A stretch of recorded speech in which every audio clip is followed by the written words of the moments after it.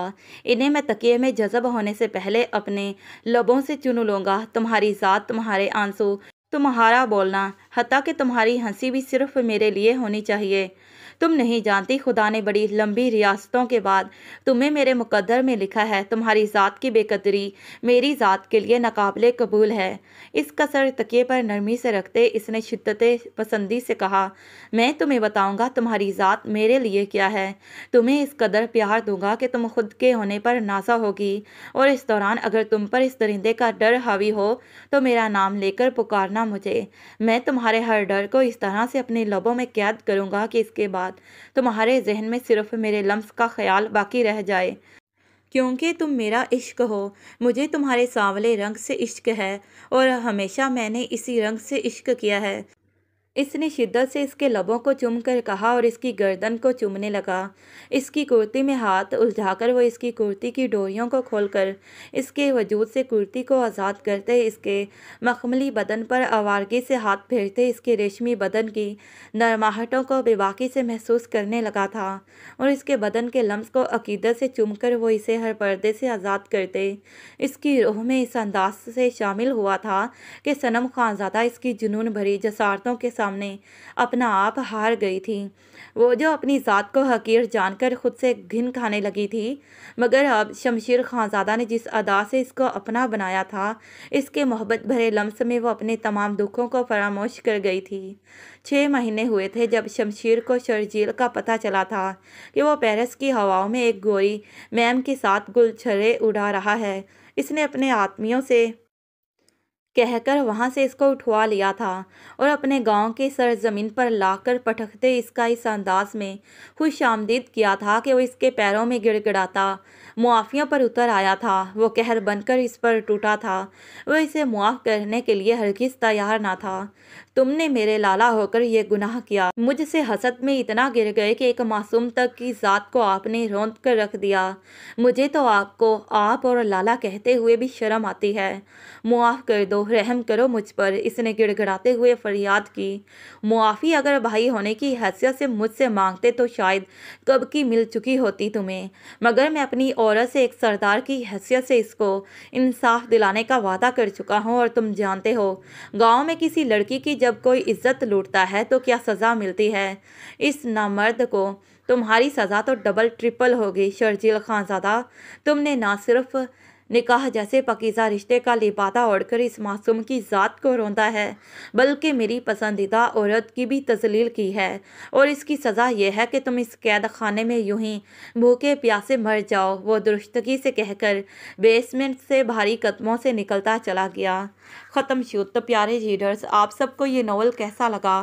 آخر میں اپنی رائے کا ضرور اظہار کیجیے گا، اور اگر چینل کو سبسکرائب نہیں کیا تو چینل کو سبسکرائب کر لیں، اور مزید نئے دلچسپ ناول پڑھنے کے لیے ہمارے چینل کے ساتھ جڑے رہیں۔ Thanks for watching this video.